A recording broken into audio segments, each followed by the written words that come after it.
Bonjour à toutes et tous et bienvenue dans le Collimateur, le podcast consacré aux questions de défense et aux conflits armés, un podcast associé au Rubicon, réalisé en partenariat avec le Centre des études de sécurité de l'IFRI et avec le soutien de la DGRIS du ministère des Armées.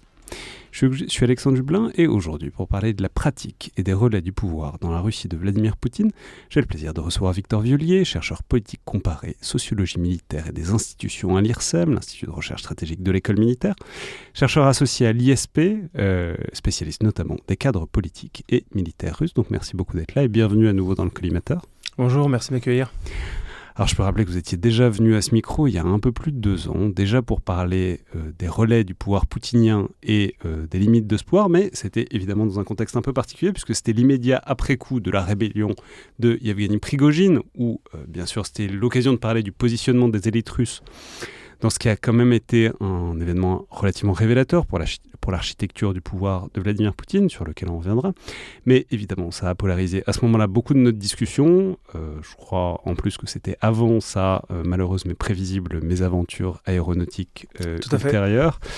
Et du coup, voilà, bon, c'était un peu un épisode, mais je me suis dit que c'était probablement l'occasion de poser ce problème, qui est votre spécialité, de manière plus générale, sur la manière dont les relais du pouvoir poutinien s'exercent. Alors, ça tombe peut-être sous le sens, mais on peut quand même rappeler qu'aucun pouvoir, aussi absolu soit-il, ne s'exerce de lui-même. C'est toujours par ses agents et par ses relais, volontaires ou non, qu'un pouvoir politique ou non a une effectivité dans le monde et sur une société. Et de ce point de vue, la Russie a un cas intéressant parce que la situation actuelle, elle vient à la fois d'une très longue tradition et en même temps d'un renouvellement radical de ses élites et de ses relais du pouvoir depuis la chute de l'URSS et encore plus depuis l'arrivée au pouvoir de Vladimir Poutine. Mais quand même, première question, j'aurais tout de même aimé que vous nous disiez peut-être un mot des élites soviétiques qui précèdent, qui étaient le modèle avant la génération actuelle. Parce que le système communiste était quand même intéressant et avait une relation un peu ambivalente à ça. Évidemment, il y avait des purges, il y avait un logiciel conceptuellement très égalitaire, mais en même temps, il y avait aussi une idéologie qui était héritée de la révolution bolchevique, plus généralement du mouvement communiste international. On pensait aussi beaucoup l'avant-garde éclairée du prolétariat, pour des raisons à la fois narcissiques et fonctionnelles. Et donc voilà, comment est-ce qu'on concevait, disons, les élites dans le système soviétique, et surtout comment est-ce qu'on les entretenait, c'est-à-dire comment est-ce qu'on les formait ?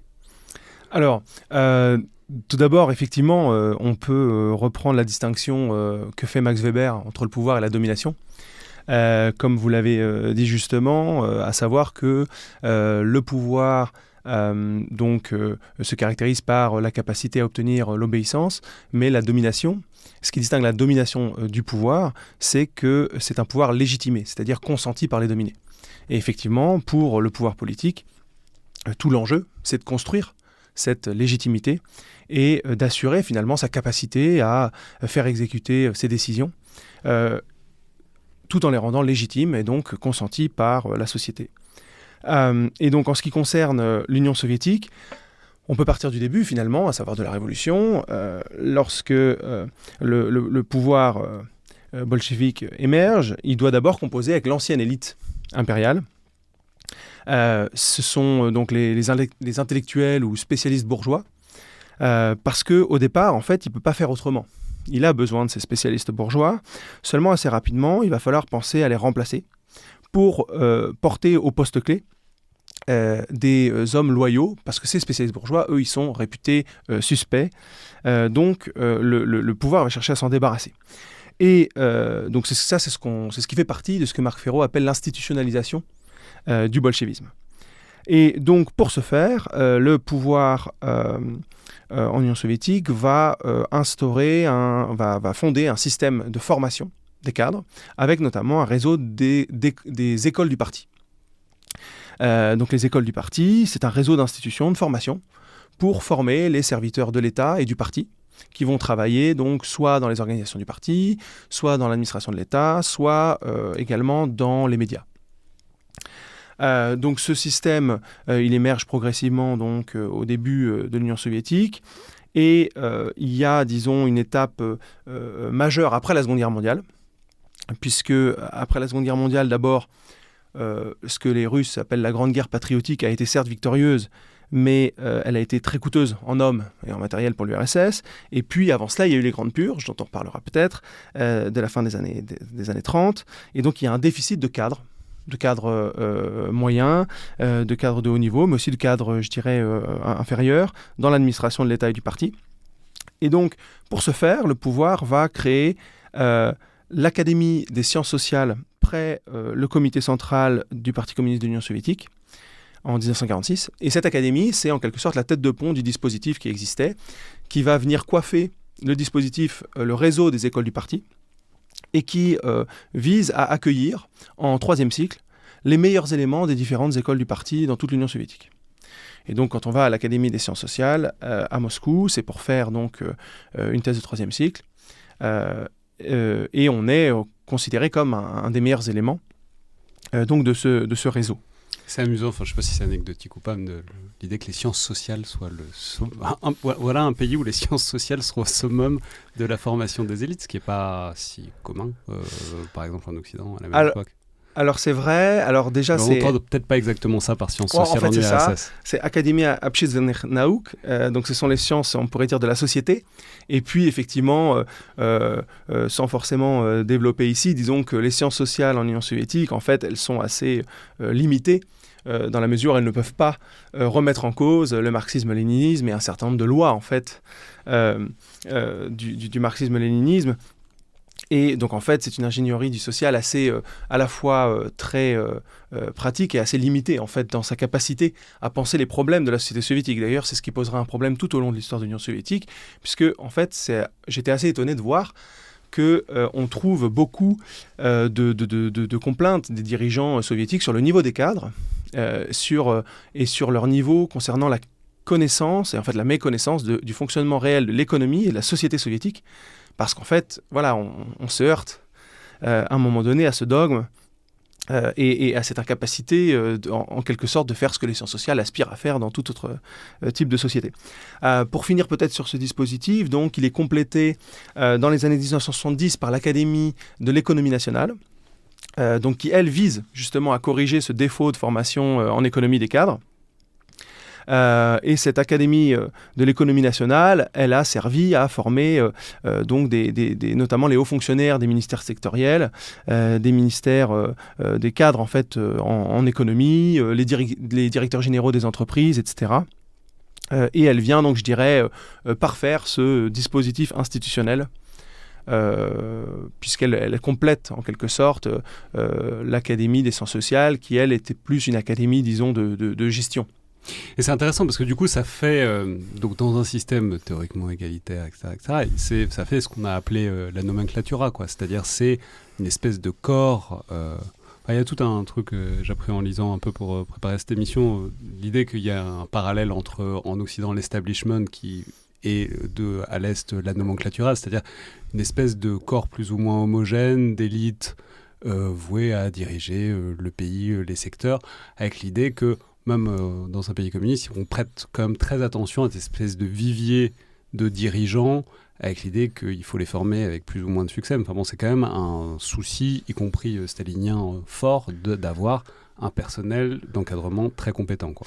Oui, tout à fait. Alors, on peut dire la grosse différence par rapport à l'establishment, si on veut, c'est quand même le projet propre à l'Union soviétique, c'est-à-dire c'est un système qui vise à substituer le capital politique au capital économique comme nouveau mode de hiérarchisation sociale. Mais donc ces écoles, les écoles du parti, l'Académie des sciences sociales, sont des espaces de fructification de ce capital politique et aussi d'un capital social, des relations, etc. Ça aussi, on en reparlera, c'est évidemment très important, surtout peut-être dans le système russe et notamment le fait que ce soit aussi un système kleptocratique. Mais donc ces écoles, elles constituent effectivement des écoles d'élite, des espaces de vie et de formation privilégiés. Et j'ai pu faire des entretiens notamment avec d'anciens pensionnaires de ces écoles qui racontaient comme ils allaient à l'école du parti, comme ils allaient au théâtre, avec leurs plus belles chaussures, leurs plus beaux habits, que c'est là-bas qu'ils pouvaient trouver, je sais pas, des livres qu'on trouvait nulle part ailleurs, qu'on pouvait trouver un complexe sportif avec des cours de tennis, enfin vraiment des conditions de vie et d'études très privilégiées. Ces écoles, elles sont financées par le parti. Elles ont d'importantes ressources. Comme une belle université américaine, sauf qu'au lieu de payer des droits d'inscription forts, on paie, ça se détermine par un capital Voilà, politique. Il faut avoir été repéré dans son organisation, dans son entreprise, être un bon communiste. Et pour donner un exemple, peut-être l'exemple le plus emblématique de ces écoles qui étaient sur un piédestal, c'est celui de l'école du parti de Leningrad, qui, à partir des lendemains de la Seconde Guerre mondiale, est hébergé au palais de Tauride, à Saint-Pétersbourg, donc qui est un palais construit à la fin du XVIIIe siècle, et qui, par exemple, a été le siège du gouvernement provisoire du soviet de Pétrograd, ou qui a hébergé la première Douma, la première assemblée. Et ce palais, effectivement, était assez fastueux, très grand, très beau, avec des jardins aussi, comme on peut l'imaginer. Donc, effectivement, là, il y a, dans ce cas emblématique et paroxystique, là, en plus, le faste du palais vient encore renforcer le prestige du lieu. Et puis, ce que je voulais ajouter, peut-être, c'est un mot sur la nomenclatura que vous avez mentionné. Donc, la nomenclatura, il faut comprendre que c'est à la fois en amont un système de recrutement, c'est-à-dire c'est un ensemble de listes de fonctions qu'on ne peut exercer, un ensemble de fonctions qui ne peuvent être exercées qu'à condition d'avoir été recommandées par l'organisation correspondante du parti, donc à chaque échelon en fait, pour occuper des fonctions considérées comme importantes et stratégiques dans les entreprises, les syndicats, la presse, les organisations de jeunesse, même l'armée. Et ce qui est intéressant, c'est que ce système va aboutir à la création en aval d'un groupe social spécifique de privilégiés et un groupe social aussi qui va devenir une force sociale conservatrice. Parce que c'est un groupe social qui donc accède à des fonctions particulières, qui dispose de privilèges et qui donc aura intérêt à la survie du système, à ce que les choses demeurent, à protéger l'ordre social et politique en URSS. Ce qui est intéressant par ailleurs, c'est que, étonnamment, en tout cas moi ça m'a un peu étonné, mais j'ai sans doute tort, il y a une grande stabilité de ces élites et de ce groupe social, c'est-à-dire, c'est évidemment les purges staliniennes qu'on a souvent en tête quand il est question de ces questions-là, mais en fait, en lisant un peu, après Staline, des purges, il y en a pas ou quasiment pas. Enfin, il peut y arriver que des gens soient éliminés du système, mais c'est aussi à ça que c'est un système, fonctionnellement. Mais en fait, il n'y a pas de grand moment de purge, de renouvellement massif de ces élites dirigeantes. Il y a quand même une très grosse stabilité de ce groupe social à l'échelle de plusieurs décennies, quoi. Oui, tout à fait. Il y en a c'est effectivement la fin de la mort de Staline quand même constitue de ce point de vue-là une rupture. Alors, ça ne veut pas dire qu'il n'y a plus de répression, bien sûr, mais en revanche, les purges comme principe d'ingénierie sociale telles qu'elles existaient sous le stalinisme n'ont pas perduré. Et même la période, par exemple, brejnevienne a été considérée même comme l'âge d'or de la bureaucratie, de cette nomenclatura, plus généralement en fait des cadres, toutes les personnes qui avaient des positions de pouvoir. Et ce qui est intéressant, moi c'est pour ça aussi que j'ai voulu travailler là-dessus quand j'ai fait ma thèse, c'est que je trouvais intéressant de reposer la question aussi, à la fois de la construction de la domination politique en URSS, mais aussi la question de sa longévité, mais aussi de sa chute, sous l'angle de la politique des cadres. C'est-à-dire que c'est aussi un problème de cadre. C'est-à-dire qu'à un moment donné, en fait, il y a ce problème à la fois de cadres qui sont dans l'incapacité, en fait, de poser les problèmes correctement et de chercher à les régler. Et puis, on a aussi des questions générationnelles. Puisque si il y a une forme de sclérose ou en tout cas de stabilité, c'est aussi donc ça veut dire moins de mobilité sociale ascendante pour les nouvelles générations, etc. Donc c'est très intéressant de poser la question aussi de la fin de l'Union soviétique et des problèmes posés à ce système qui était un système, il faut le rappeler, continuellement en crise en fait, du point de vue de la question des cadres. Alors oui, la fin de l'URSS est venue de cadres. Enfin, l'URSS s'est effondrée d'elle-même. Et Gorbatchev est entièrement un cadre qui a fait toute sa carrière dans le parti communiste de l'URSS. Donc il y a un truc là-dedans sur pourquoi est-ce que les cadres ont abattu le système qui les a promus in fine. Mais alors justement, ça nous amène...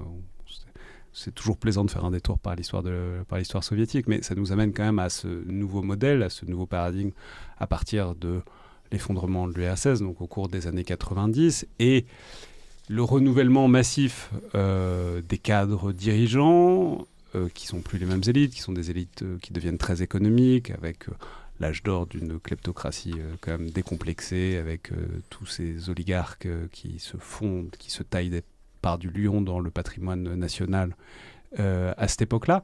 Mais voilà, comment dire, comment est-ce qu'on peut caractériser ce changement générationnel, ce changement de nature des élites dirigeantes russes à cette époque-là, quoi? Alors justement, en fait, il faut nuancer très largement ce constat. Le renouvellement, il n'est pas si clair. Il est même, en fait, parfois assez cosmétique. Parce que si on peut a un bon exemple d'un mec qui était cadre à l'époque soviétique et qui est resté plutôt dirigeant ensuite, c'est Vladimir Poutine. Oui. Qui est déjà un bon exemple de voilà, comment faut que tout change pour que rien ne change. Tout à fait. Alors lui, il a profité de tout un tas de choses dans cette conjoncture particulière, on pourrait y revenir, mais en fait, cette question la question que vous posez, elle pose deux questions, il me semble. C'est le devenir des cadres d'une part et le devenir des institutions de formation d'autre part. Et c'est deux choses un peu différentes. C'est-à-dire que la première question, elle pose une question plus générale de sociologie politique, qui est celle de la reproduction ou du renouvellement des élites en contexte de changement de régime. Et ce qui est intéressant, c'est qu'en fait, on a plusieurs trajectoires, disons, dans l'ex-espace soviétique à ce moment-là. C'est-à-dire qu'il y a des pays qui ont expérimenté une transition dite négociée. On a parlé parfois de pacte entre élites, notamment à partir du cas de la Pologne, mais pas uniquement. Donc c'est le cas aussi de la Hongrie ou de la Tchécoslovaquie. Dans ces pays-là, parce qu'a émergé une élite d'opposition qui a concouru à négocier cette transition, il y a eu une mobilité des élites relativement importante. Il y a des mecs qui ont pris des risques et qui ont failli y passer, et donc, une fois que le pouvoir s'effondre, c'est eux qui arrivent au pouvoir, et ça fait un vrai renouvellement, voilà. Parce qu'il y a eu une opposition avant. Tout à fait, ça a pu jouer comme ça. Cependant, ça ne veut pas dire que les anciennes élites communistes ont pour autant été purgées, parce que, en fait, les anciennes élites communistes ont aussi pu profiter de cette transition négociée pour négocier leur place dans les nouveaux régimes. Donc ça, c'est un cas assez intéressant. Et puisque le meilleur moyen que la transition se passe à peu près pacifiquement, ou en tout cas qu'elle se passe, c'est de fournir des portes de sortie aux gens qui détenaient le pouvoir pour qu'ils ne soient pas mis au bord du gouffre et du coup obligés de tout jouer pour garder leur place, quoi. Tout à fait, c'est souvent le calcul qui a été fait par les acteurs. Alors que dans d'autres pays, donc, dont la Russie, mais c'est aussi le cas de l'Ukraine et de la Biélorussie ou de la Roumanie, la transition a plutôt pris la forme pour prendre une catégorie assez large, mais on entrera dans le détail après, de révolution de palais. Et là, en fait, ça a eu pour conséquence de ralentir, en quelque sorte, les effets de la transition sur les élites des anciens régimes. Donc, tant qu'à faire, on va parler du cas de la Russie quand même, qui est celui qui nous intéresse là. On note une très forte continuité, en fait, entre l'élite soviétique et l'élite post-soviétique. Donc, par exemple, en 93, on observe que sur les 3600 membres de la nomenclatura, là je reprends mes chiffres, en fait, on avait seulement 10% de nouveaux venus en 93, donc c'est très faible. Ce qui est intéressant, c'est de voir que même longtemps après ça, parce qu'en fait, depuis, il y a notamment Olga Krishtanovskaya et Stephen White qui ont travaillé sur cette question. Au milieu des années 90, 75% de l'administration présidentielle et 80% des élites régionales russes sont issues de la nomenclatura soviétique. Donc ça veut dire en fait que plus des 3/4 de l'élite politico-administrative s'est maintenue au pouvoir. Et puis, ce qu'il faut mentionner aussi, c'est la reconversion éventuelle. Vous mentionniez les élites économiques. Les élites économiques, elles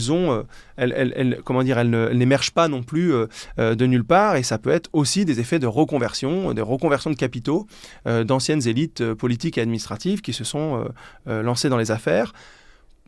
Ce d'autant plus que, en quelque sorte, il faut bien penser que l'ouverture au capitalisme, elle a plus facilement profité à des gens qui avaient pu, dans les dernières années de l'Union soviétique, déjà se former, fourbir leurs armes. Et par exemple, une collègue, Yulia Shukal, a montré comment les komsomol, les jeunesses communistes, avaient pu être des espaces dans lesquels des anciens communistes s'étaient formés aussi à cette nouvelle économie et avaient pu ensuite en tirer des bénéfices. D'autant que une raison de leur patrimoine économique, de leur fortune vertigineuse, c'est que c'est la vente à la découpe du patrimoine de l'État dans ces années-là. Donc en fait, ceux qui, si ce n'est venaient de cet appareil d'État, au moins avaient un pied dans la porte, avaient des relations, etc., sont les gens qui ont pu le plus profiter de ces aubaines et se saisir de ces choses faramineuses, que ce soit dans le secteur pétro-gazier, mais partout ailleurs. Oui, c'est ça. Et voilà, il fallait des capitaux, notamment du capital social. Il fallait être là au bon ce qu'on appelle en Russie la ressource administrative,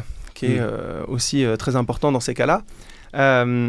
Et ce qui est intéressant quand on s'intéresse donc aux institutions de formation, puisque maintenant je vais arriver à la question de la transition des institutions de formation, que sont devenues les anciennes écoles du parti, etc., c'est que quand j'ai travaillé sur les écoles du parti, ce que j'ai apprécié, c'est que ça offrait quand même quelques cas d'exception, où là on voit quand même des anciennes élites communistes qui en quelque sorte ne passent pas le cut, entre guillemets, parce que en fait elles sont trop marquées. Et donc, un des cas intéressants que j'ai croisé, c'est le cas de l'ancien recteur de l'école du parti de Novosibirsk, Albert Tchernenko, donc le fils de Konstantin Tchernenko, l'ancien secrétaire général du Parti communiste de l'Union soviétique de 84 à 85, qui lui, en fait, essaye de s'accrocher, de se cramponner à son siège pour faire la transition avec, et devenir le recteur du nouvel établissement. Mais en fait, à ce moment-là, il y a un stigmate conservateur qui fait qu'on va l'éliminer, qu'on va se débarrasser de lui, parce que les réformateurs ne veulent pas lui confier les rênes du nouvel établissement.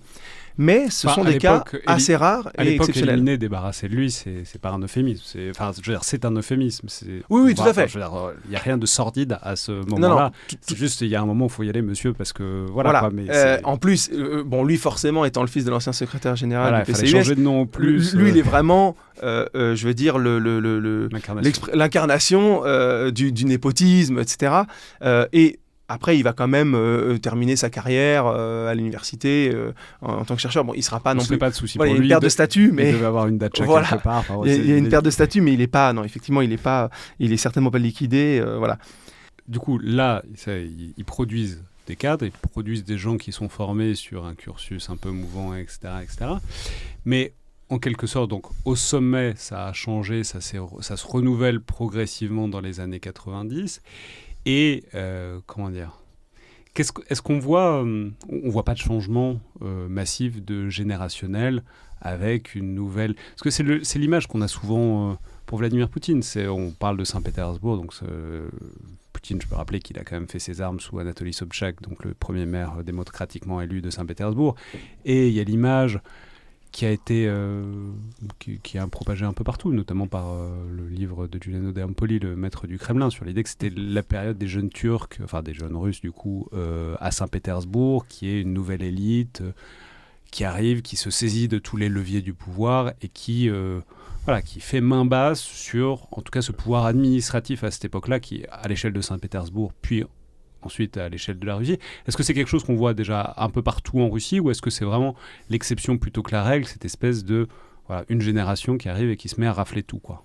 Oui, alors bon, l'ouvrage que vous mentionnez, qui est un ouvrage de fiction, oui, bien sûr, il faut le préciser, mais qui a beaucoup dirigé la perception, notamment d'une partie de la carrière de Vladimir Poutine en France depuis quelques années. C'est-à-dire ça, voilà, il est bien fait, il s'est beaucoup vendu, et c'est une référence que les gens trouvent beaucoup, quoi. Oui, c'est vrai. Après, bon, si on... En fait, le risque peut-être, c'est qu'il y ait un effet un peu grossissant sur certains phénomènes qui sont tout à fait avérés. Par exemple, le fameux clan des Pétersbourgeois, le fait que Vladimir Poutine, en fait, assez rapidement, alors qu'il était considéré comme facilement manipulable, etc., en fait, a constitué ses propres réseaux de pouvoir et s'est progressivement émancipé de la tutelle politique de ceux qui l'avaient installé au pouvoir, qui avaient contribué en tout cas à son élection et à ce qu'il soit même choisi par Boris Eltsine pour lui succéder. Mais ceci étant, comment dire, il y a ce qui concerne le sommet de l'élite, mais après il y a ce qui concerne aussi l'ensemble de l'appareil, et là on parle de millions de fonctionnaires en fait et de cadres à l'échelle de la Russie. qu'il faut former et qu'il faut en fait former aux nouvelles manières de faire, notamment en matière économique, mais pas uniquement, aussi en matière d'administration. Et donc là, le changement, il se joue ici. C'est-à-dire que ce qui se passe, surtout, c'est la conversion progressive de l'administration russe, notamment au nouveau management public, au principe de la nouvelle gestion publique. Et c'est assez intéressant de voir que cette greffe, cette importation a pris de manière relativement facile. C'est assez déconcertant de voir comme cette greffe a pris, parce qu'en fait, il y a plusieurs raisons, mais une des raisons, c'est notamment que consécutivement à l'effondrement de l'État soviétique et à désengagement de l'État russe dans les années 90, ça choque pas forcément à ce moment-là que les ressources étant tellement rares qu'on mette en compétition les acteurs pour les capter. Le New Public Management, je vais juste préciser, je vais juste faire une parenthèse, c'est un truc intéressant, enfin c'est un truc qu'on a beaucoup décrié depuis quelques années ou quelques décennies à bon droit, c'est l'idée qu'il y a une nouvelle manière de gérer l'État. Pas du tout qu'en Russie, c'est ça qui est intéressant, oui. C'est qu'en fait, c'est partout au même moment, même en Occident, ça arrive dans les années 90. Tout à fait. C'est l'idée, on va se mettre à gérer l'État comme une entreprise privée, c'est-à-dire avec des comptes, de la gestion, des bilans, des projets, etc. etc. Et c'est comme ça que maintenant, on gère aussi la sphère publique. Et ça a complètement changé la manière de faire de l'administration, y compris en Occident. Et les Russes... eux, ils le sont pris en une vague, donc ça a peut-être été encore un peu plus. Tout à fait, c'est-à-dire qu'en fait, donc c'est un. Mais il ne faut pas sous-estimer les similitudes avec un système d'administration parasoviétique qu'il y avait, y compris par exemple en France pendant les 30 Glorieuses. En fait, il faut que la planification, tout ça, il y a un système qui n'est pas du tout celui qu'on connaît aujourd'hui, qui est vraiment très inspiré du New Public Management. En fait, il faut penser les circulations transnationales, des idées, des normes, des pratiques, et effectivement, donc ce puzzle doctrinal qui est cette espèce de corpus un peu ectoplasmique parfois de principes, de gestion, etc., repose sur l'homothétie public-privé et quand même sur l'idée en fait qu'il faut adapter le fonctionnement et la gestion publique avec des principes hérités du monde du privé, de la gestion des entreprises, etc., pour plus d'efficacité, etc. Donc ça, c'est assez...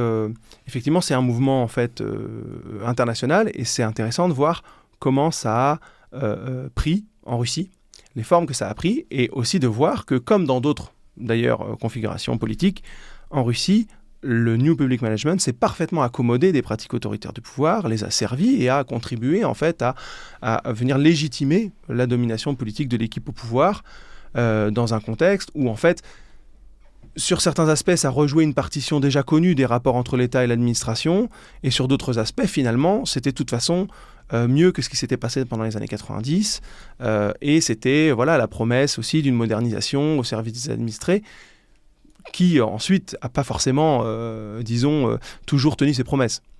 Justement, on en arrive peut-être à cette phase suivante, donc, qui est la phase du pouvoir poutinien. Donc là, maintenant, ça fait un quart de siècle, puisque je rappelle que Vladimir Poutine arrive au pouvoir pour la Noël fin 99, et il arrive au moment de...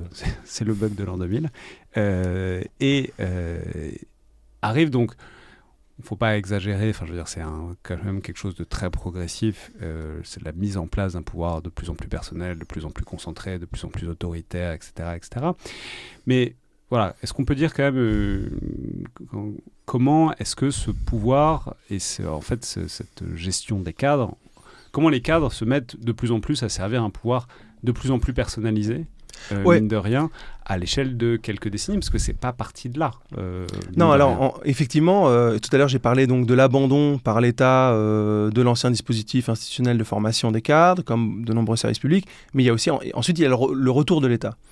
Et le retour de l'État, ce qui est intéressant, c'est qu'il s'est d'abord fait de manière spectaculaire dans certains champs, disons, relativement visibles. Le champ administratif, par exemple, dès mai 2000, parce que Vladimir Poutine, donc, qui est arrivé au pouvoir, effectivement, il est d'abord président par intérim le soir du Nouvel An, comme vous l'avez dit, et ensuite, il est élu en mars. Et donc, dès mai 2000, par exemple, il crée des super-préfets à la tête de super-régions, les districts fédéraux. Et ces super-préfets, en fait, sont chargés, en quelque sorte, de restaurer d'appliquer le slogan de restaurer la verticale administrative, la verticale du pouvoir, et notamment, en fait, de, surveiller les pouvoirs régionaux qui, éventuellement, qui s'étaient émancipés sous Boris Yeltsin, etc. Je dirais, changement spectaculaire, la création de Russie unie dans le champ partisan. Voilà, là, il y a une autre transformation spectaculaire, la mise au pas du champ partisan, avec un parti du pouvoir, etc., etc. Et en fait, intervient dans un deuxième temps quelque chose qui, à mon avis, a été moins spectaculaire, mais qui a une importance fondamentale, parce que là, qui a agi à bas bruit pour transformer l'État et assurer la domination de l'équipe au pouvoir, c'est la reprise en main de l'ancien dispositif institutionnel de formation des cadres. Ces anciennes écoles du parti étaient devenues des académies du service public, qui ont survécu comme elles ont pu pendant les années 90-2000. Et en fait, à la fin des années 2000, le pouvoir a pour projet de recentraliser tout ce dispositif, de remettre de l'ordre. Et il crée donc l'Académie russe de l'économie nationale et de l'administration publique. Et cette académie, elle est confiée à l'ancien recteur de l'Académie de l'économie nationale, qui est un économiste, avec une équipe donc, d'économistes et de gestionnaires. Donc là, on voit quelle vision de l'État est favorisée. Parce qu'en fait, cette équipe, ce sont des entrepreneurs de réforme qui sont arrivés avec un projet clé en main qu'ils ont proposé au gouvernement et qui servait les intérêts et les projets du pouvoir à ce moment-là. Pourquoi ? Parce qu'à ce moment-là, on est sous Dmitri Medvedev. Pour rappel, Vladimir Poutine, en 2008, on spécule sur le fait qu'il va changer la constitution pour se représenter. En fait, il n'en est rien, mais il, en quelque sorte, désigne son successeur. Dmitri Medvedev devient Premier ministre. Dmitri Medvedev, un temps, incarne, disons, peut-être une libéralisation du système. En fait, là aussi, il n'en est rien. En revanche... C'est amusant quand on le voit tweeter aujourd'hui. Ah oui, alors ça, c'est sûr. L'idée qu'on s'est dit, ce mec-là, la trajectoire... qui va moderniser la Russie, en faire un pays libéral, etc. Alors, il y a effectivement un projet de modernisation, mais c'est une modernisation conservatrice. C'est une modernisation, en fait, qui... parmi ses inspirations, par exemple, puise dans le modèle chinois. L'idée, c'est qu'il y ait une modernisation de l'économie, mais sans libéralisation politique, sans ouverture, etc. Et donc, c'est à ce moment-là que arrive ce projet qui va avoir les faveurs du pouvoir et qui va être mis en œuvre. Donc, création de l'Académie présidentielle. Et l'Académie, là, va en fait remettre sous sa coupe toutes les anciennes écoles du parti, toutes les anciennes académies du service public, donc. Et aujourd'hui, ce sont une 50aine de filiales sur l'ensemble du territoire de la Russie qui sont sous l'autorité de l'académie située à Moscou.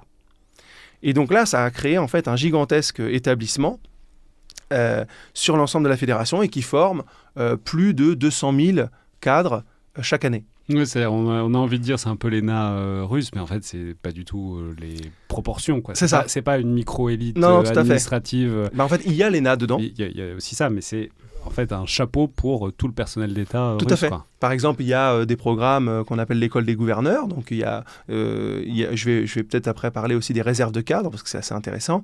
Mais il y en a, en quelque sorte, il y en a pour tout le monde. Il faut former des cadres de tout niveau.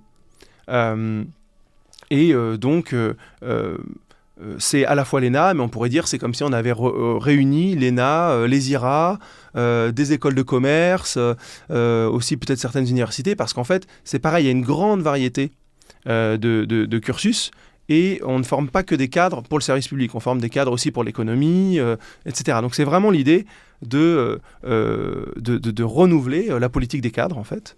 Mais du coup, c'est intéressant, comment est-ce qu'on les forme ça, c'est toute une question intéressante de sciences de l'éducation, mais c'est plus, j'imagine qu'on ne les forme pas comme à la grande époque avec des portraits de Staline, donc désormais Poutine dans toutes les salles.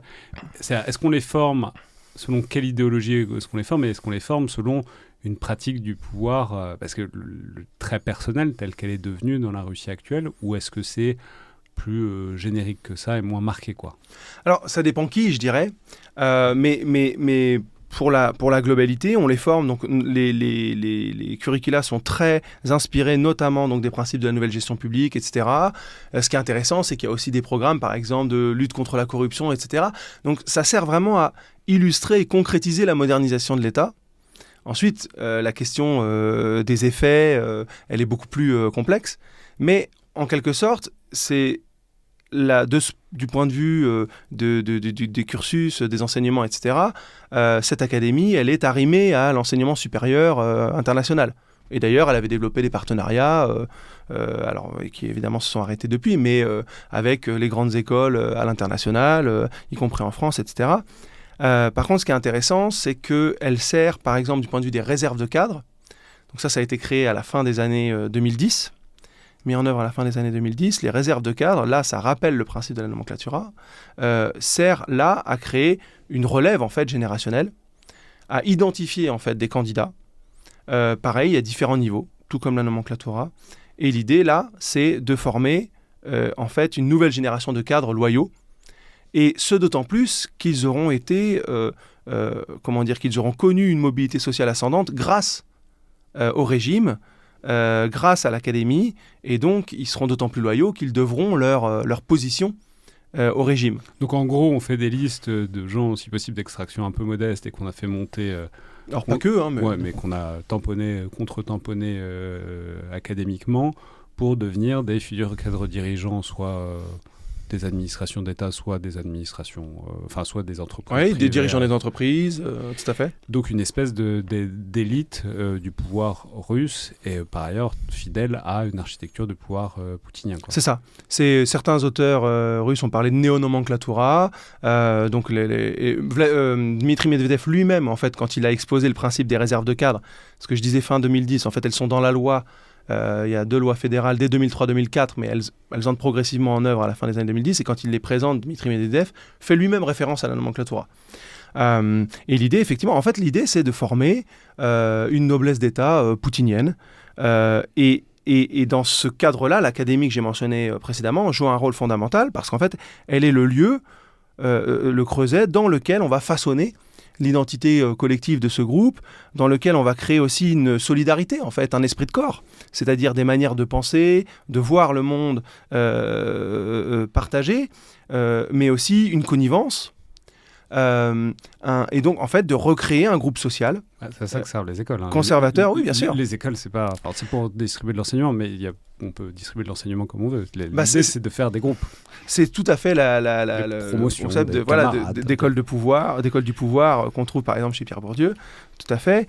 Et donc c'est voilà. Ce qui est intéressant dans la Russie, c'est qu'on a exactement la même chose en France, absolument partout. Aux États-Unis, c'est-à-dire c'est le principe. On va y chercher un réseau largement autant que des connaissances. Ça oui. La grosse différence, par contre, c'est comment fonctionne l'administration et l'allocation des postes dans ces différents pays. C'est-à-dire que dans un pays tel que la Russie, où en fait la ressource administrative, le capital social, les relations comptent en fait, priment sur les compétences, ça a une importance décuplée en quelque sorte.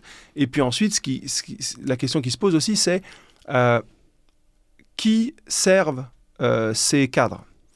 Et en Russie, parce qu'il y a une tradition bureaucratique particulière et parce qu'on est dans un régime autoritaire, très personnalisé comme vous l'avez dit vous-même, en fait, le service de l'intérêt général se confond, le service de l'État se confond avec le service du gouvernement en place.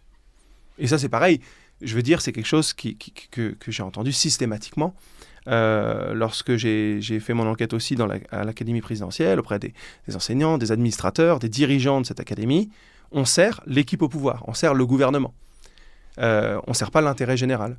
Et donc ça, c'est quand même une différence de taille. Je voulais juste finir sur quand je parlais aussi d'esprit de corps, pourquoi c'est important dans ce cadre-là, dans le cadre d'un régime autoritaire? Parce qu'en fait, là aussi, contrairement peut-être à une idée reçue, il existe de la compétition politique en Russie, seulement elle est cantonnée à certains espaces, et au sommet de l'État, il existe, disons, des conflits potentiels. Et là, l'Académie aussi joue un rôle de règlement de ces potentiels conflits, de ces potentielles différences. Elle cherche en quelque sorte à canaliser toute éventualité de conflits, de désunion de cette élite au pouvoir.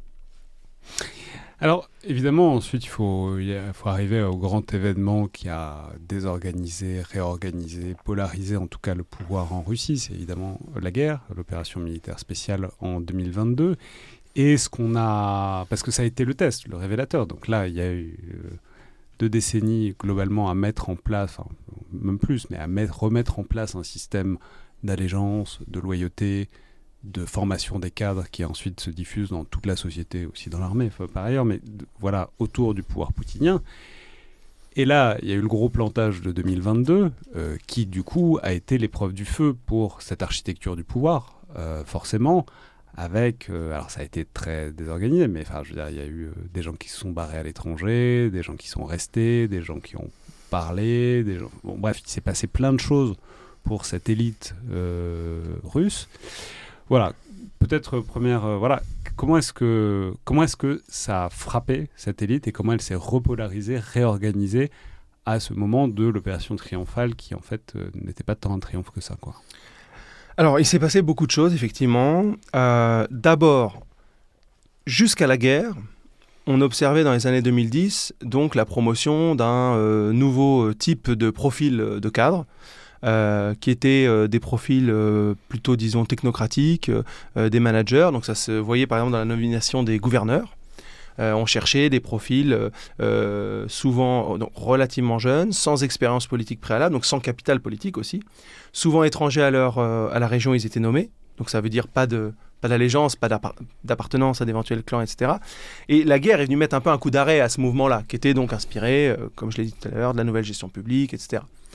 Elle est venue mettre un coup d'arrêt à ce mouvement parce que actuellement, les gouverneurs régionaux, pendant la guerre, il y a eu beaucoup moins de mouvements, en fait, de renouvellement des leaders des exécutifs, qui restent beaucoup plus longtemps en place, qui ont aussi plus de choses à assumer, en fait, avec la guerre. L'État fédéral a eu tendance, en fait, à leur déléguer la gestion d'un certain nombre de conséquences de la guerre, par exemple de la mobilisation. Il faut recruter, il faut offrir des primes, ensuite voilà, il faut donner des indemnisations aux familles, etc. Voilà, en fait, il y a beaucoup de choses à gérer, et donc il y a une forme aussi, c'est une manière, parfois, pour le pouvoir fédéral aussi, de se défausser, de ne pas assumer forcément toutes les responsabilités. Et du coup, il faut refaire des baronnies avec des gens qui tiennent un peu, qui connaissent un peu leur région et qui la tiennent un peu. Alors ça, je ne sais pas si c'est voulu ou si c'est induit. C'est-à-dire que, en tout cas, je pense que c'est un risque potentiel pour le pouvoir fédéral d'avoir des chefs des exécutifs régionaux qui s'implantent davantage dans leur région et qui, peut-être, à un moment donné, pourraient, ou au moins de manière épisodique, en fonction de la conjoncture locale, être, en empathie avec leur territoire ou avec leur population en cas de mécontentement. Donc, en tout cas, ça fait courir un éventuel risque dans la question des rapports centre-périphérique qui sont aussi très intéressants à observer en ce moment en Russie. Ensuite, il y avait un autre élément de votre question, mais je ne sais plus. La manière dont ça s'est reconstitué. Donc, il y avait ceux qui bougeaient, qui maintenant ne bougent plus tellement. Oui, c'est ça. Et les profils sont un peu différents. Et en fait, bon, là, c'est assez dur de savoir ce que ça va donner. Parce que, pêle-mêle, d'abord, il faut quand même mentionner que le coup d'arrêt, je dirais, premier à l'Académie présidentielle et à tous ces programmes, ça a quand même été l'arrestation de son recteur, du recteur de l'Académie, Vladimir Mahou, qui a été arrêté, si mes souvenirs sont bons, en juin 2022, donc assez rapidement après le début de la guerre. Pour faire vite, c'était lié à une affaire de corruption qui impliquait déjà Marina Rakova, l'ancienne ministre de l'Éducation. Et en fait, donc c'est une affaire de détournement de fonds dans laquelle il était impliqué. Et ce qui est intéressant, c'est qu'au moment où il est arrêté, manifestement, en fait, ce qui a commandé l'enquête et son arrestation, c'est plutôt le fait qu'il n'avait pas signé l'appel des recteurs, publié en mars, le 5 mars, je crois, 2022, en soutien à la guerre. Donc en fait c'est un crise de lèse-majesté, un défaut disons de soutien, mais oui, c'est même pas de la défiance, c'est-à-dire qu'il a simplement pas signé cet appel. Et en fait, il a fini par être, par s'en sortir en quelque sorte. Il a collaboré à l'enquête, mais aujourd'hui il est exilé. En tout cas, il est plus à la tête de l'Académie présidentielle. Donc là, il y a une reprise en main déjà. Alors lui, c'était pas du tout quelqu'un qui pouvait démontrer une quelconque opposition. Non, mais il y a eu des voix, mais c'est hyper intéressant la manière dont ça a été géré. C'est-à-dire, il y a eu des voix dissonantes, en tout cas, il y a eu des voix muettes, trop muettes. En fait, c'est ça. Puis des voix dissonantes, mais c'est intéressant parce que, par exemple, il y a un truc dont on a parlé quelques fois ici, c'est tout le phénomène des military bloggers en Russie, qui sont très importants, qui ont été très importants. Oui. Et la manière dont le pouvoir russe a choisi de gérer cette contestation dès la fin d'année où les mecs disaient c'est la merde sur le terrain, parce que c'est vrai que c'était visible, etc. Et où en fait le pouvoir russe a réussi à les réabsorber, pas du tout avec des sanctions, au contraire à les embêter, à les inviter au Kremlin, à faire un truc extrêmement symbiotiques pour influer sur leur discours. Et inversement, en fait, il y en a d'autres, ils se sont fait virer ou ils se sont fait purger. On reparlera, je pense, des purges dans quelques minutes. Oui, c'est ça. En fait, en fait, Mao, ce qui est intéressant, c'est que c'était quelqu'un qui était considéré notamment par ses opposants, par exemple par les néoconservateurs, les faucons, comme quelqu'un qui avait beaucoup de pouvoir parmi ceux qu'on appelait les libéraux systémiques. Et donc lui, il a été clairement évincé.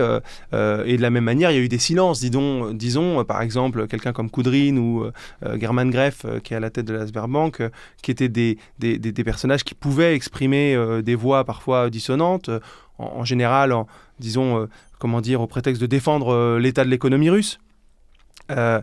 Et en fait, à ce moment-là, ils ont été réduits complètement au silence, ces libéraux systémiques.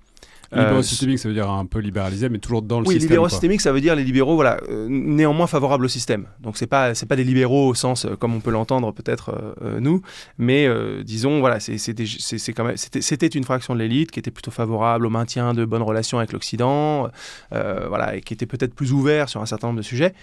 Mais en fait, ceux-là ont été réduits au silence. Et c'est intéressant que vous mentionnez les Vajenkori, les correspondants militaires, les blogueurs militaires, parce qu'ils ont, avant que le pouvoir, en quelque sorte, remette de l'ordre, je pense qu'ils ont d'abord servi le pouvoir, parce qu'ils ont contribué à déplacer le consensus des élites et de la société, et à le radicaliser. Et permettant à Vladimir Poutine aussi au pouvoir d'incarner une forme de, centrisme, c'est-à-dire qu'il proposait des solutions tellement radicales, il prenait tellement la haine, en fait, que ça a aussi servi le pouvoir. Et en tout cas, ça a joué dans ce déplacement du consensus, dans cette radicalisation qui a évincé les libéraux systémiques et qui a favorisé les milieux nationalistes, etc.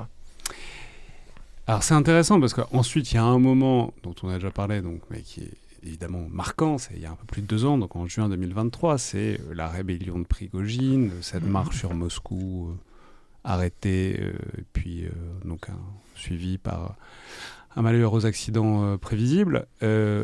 Voilà, et surtout ce qui était intéressant, on en parlait déjà à l'époque, c'est le fait que on entendait quand même vachement des criquets à ce moment-là, au moment de la marche de Prigojine dans les élites russes. C'est-à-dire il y en a un paquet qui ont juste regardé la chose se faire, alors que, ça paraissait quand même, vous me direz, on a déjà vu des choses plus improbables en termes de révolution, de coups militaires, etc. Mais là, il y avait quand même tout un très gros pan de ces élites russes qui ont regardé et qui ont décidé de surtout ne pas prendre position parce que ne savaient pas trop comment ça allait tourner. Donc ce qui dit quelque chose de... Donc c'est des élites qui ont été formées, qui ont été attachées par le pouvoir poutinien, mais qui ne sont pas non plus fanatisées, et qui, en tout cas, ont un assez grand sens de leur intérêt personnel. Enfin, je veux dire, ils ne sont pas idéologisés, mais c'est la force et la faiblesse du pouvoir poutinien, c'est qu'il n'y a pas une idéologie très nette derrière qui permet d'acculturer tout le monde. Mais en tout cas, il y a tout un pan de ces élites russes qui sont restés assis à regarder, et on a cru y voir, peut-être qu'est-ce qu'on a espéré y voir, des ferments de quelque chose sur lequel jouer. Alors, ça n'a pas donné grand-chose, mais en tout cas, à ce moment-là, ça a été un révélateur quand même des limites de l'emprise poutinienne sur l'ensemble des élites russes, quoi. Oui, alors ça, c'est vrai que c'est la grande question, en fait.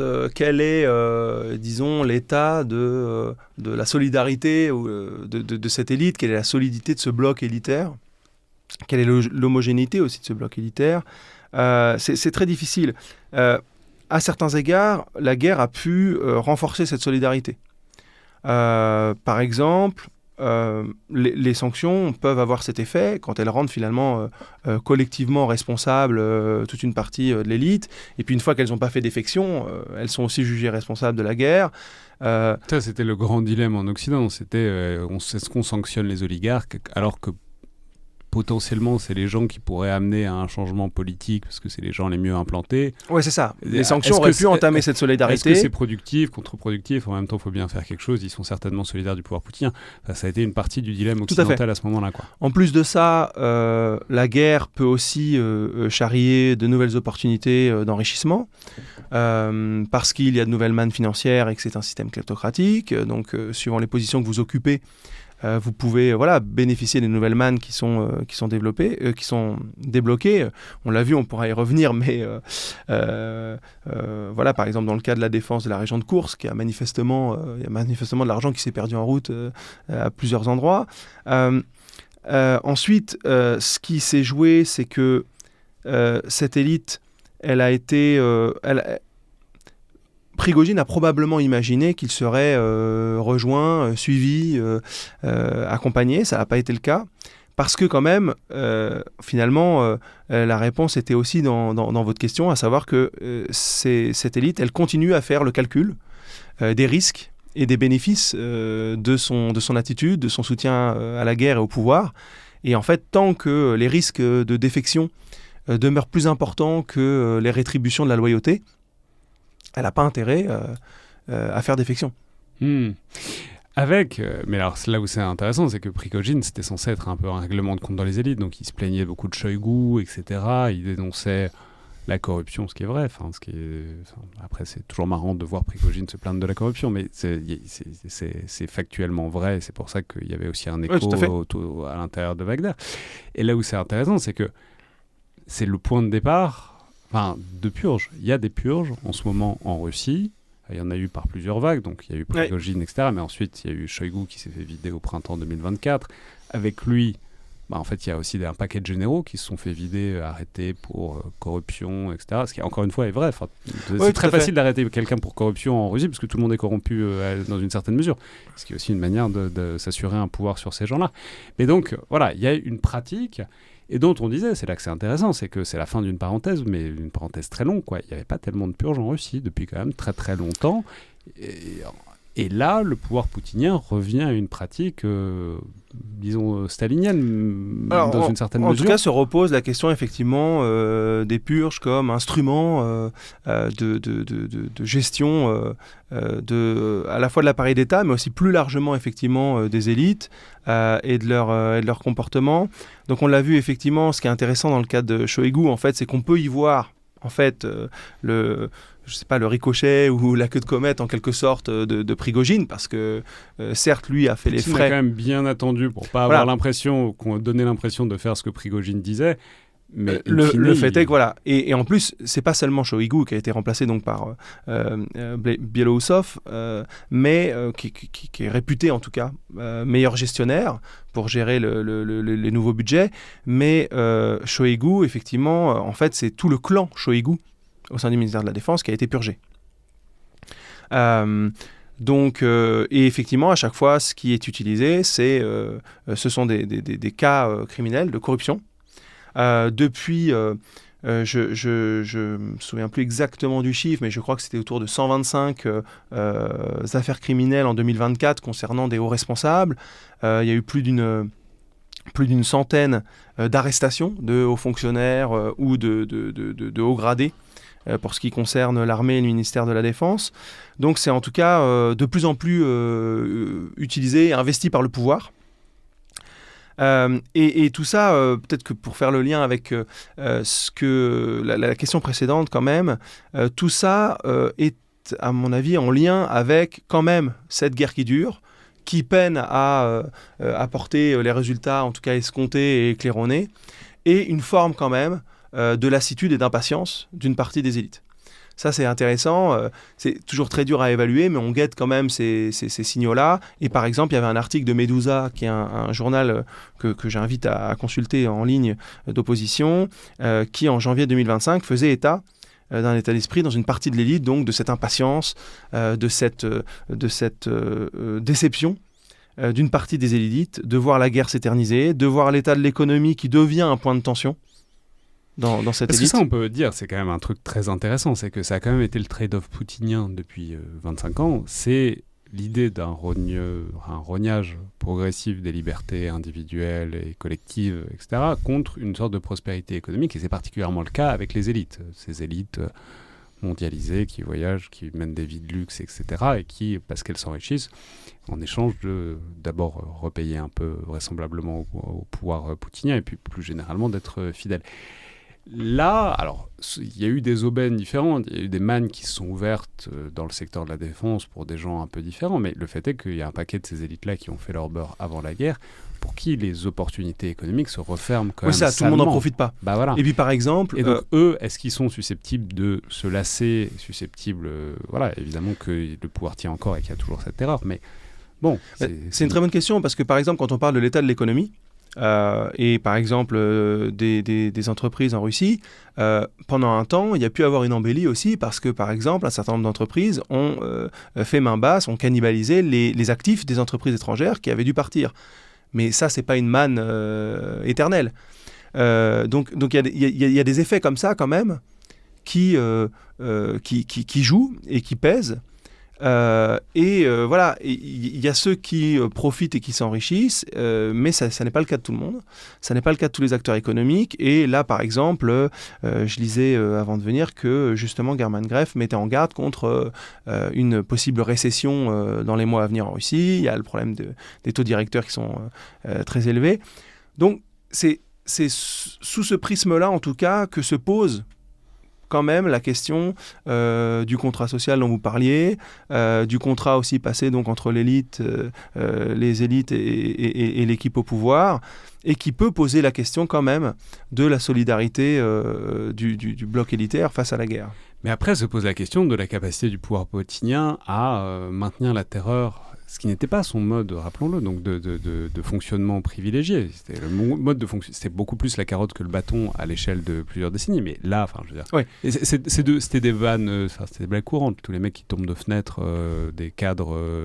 Oui, alors ça, on est à presque 30 depuis le début de la guerre disons, grands leaders d'entreprise. Voilà, qui ont des morts. Il y a un problème de balcon vraiment très structurant ouais. en Russie. Il faut mettre des architectes sur le coup. Mais voilà, ça pose des. Évidemment que, sans même parler du fait qu'il y a eu des trucs plus officiels, il y a eu des confiscations, il y a eu des nationalisations d'entreprises pour les gens qui étaient partis ou qui. Voilà. Mais la question que ça pose, c'est de la viabilité de ce mode de terreur et dans quelle mesure est-ce qu'il tient ce groupe qui est monté dans le pouvoir poutinien. Donc évidemment ils auraient de toute façon du mal à s'en affranchir. Mais en même temps, vous l'avez dit, c'est par là qu'on a commencé.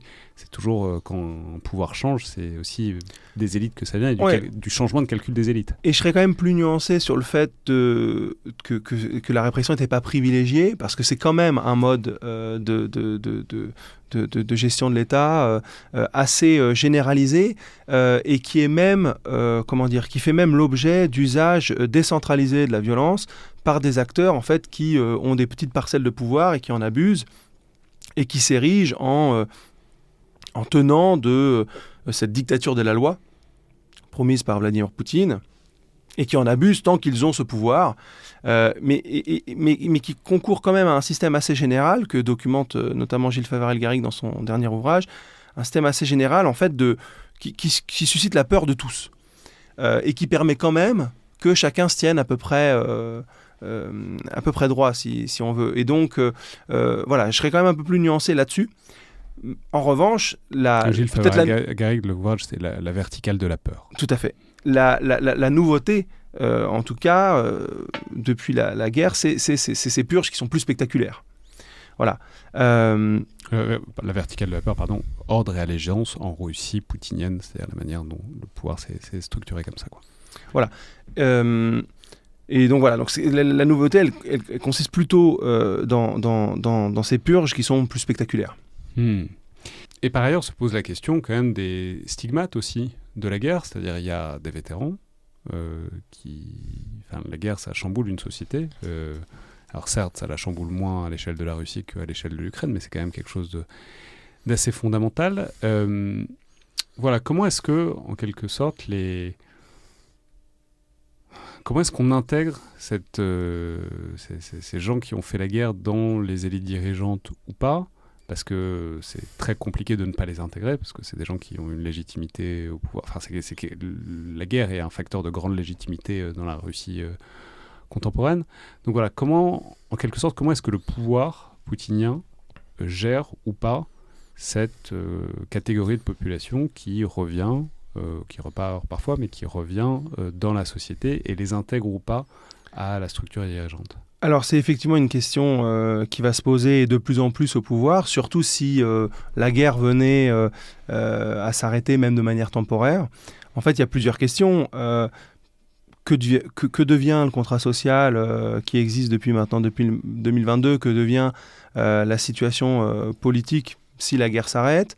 Ce qui est intéressant, c'est que le pouvoir a organisé fin 2024 un séminaire qui visait à réfléchir justement, je ne sais plus quel était le titre exact, mais au temps de la victoire ou quelque chose comme ça, qui venait clairement mettre des mots sur une inquiétude aussi d'une partie de l'élite, c'est-à-dire qu'est-ce qu'on fait une fois que la guerre s'arrête. Par exemple, une des pistes qui était poursuivie dans le cadre de ce séminaire, c'était par exemple d'anticiper les élections parlementaires pour favoriser la formation d'un parlement de la victoire, dans lequel éventuellement on intégrerait des anciens combattants. Dans la même veine, il y a ce fameux programme qui a été lancé assez récemment, Le Temps des Héros, qui dit vouloir renouveler l'élite en faisant la promotion d'anciens combattants. Donc c'est assez intéressant parce qu'on voit ici en fait le capital guerrier, combattant qui viendrait en quelque sorte concurrencer d'autres formes de légitimité plus bureaucratiques et d'autres formes de capitaux. Mais pour l'instant, c'est des programmes relativement cosmétiques. C'est assez dur de voir où on va. Et en plus, ce qui est intéressant, c'est que, en fait, comme toujours, ces dispositifs, ils sont aussi investis par ceux qui ont le plus de ressources, qui ont déjà le plus de capitaux. Et donc, en fait, on voit surtout des membres de l'élite politico-administrative qui vont aller faire éventuellement un petit tour quand même relativement loin du front, mais disons s'enrôler pour avoir ce tampon et pouvoir passer, par exemple, par le programme du Temps des Héros, etc. Donc, voilà, qui sentent qu'éventuellement, il va y avoir de nouveaux registres de légitimité qu'il faudra peut-être investir. De là à penser que c'est un débouché véritable, j'en doute, parce qu'en fait, le problème sera beaucoup plus important, beaucoup plus structurel, d'une beaucoup plus grande ampleur, à savoir comment on réintègre les combattants et comment on gère la violence dans cette société d'après-guerre. Et l'exemple, par exemple, des guerres de Tchétchénie n'invite pas du tout à l'optimisme de ce point de vue-là. Merci beaucoup, Victor Vieulier. Avec plaisir, merci. Je vais rappeler, je mettrai en lien un certain nombre de travaux, notamment il y a des études IRSEM que vous avez publiées sur cette question des élites et de la gestion du pouvoir en Russie. C'était donc Le Collimateur, un podcast produit par Alexandre Jublin et distribué par Binge Audio. Comme d'habitude, toutes les remarques et commentaires sont bienvenus par mail, sur les réseaux sociaux, sur les outils d'Apple Podcasts, de Spotify ou de YouTube. Merci à toutes et tous et à la prochaine fois.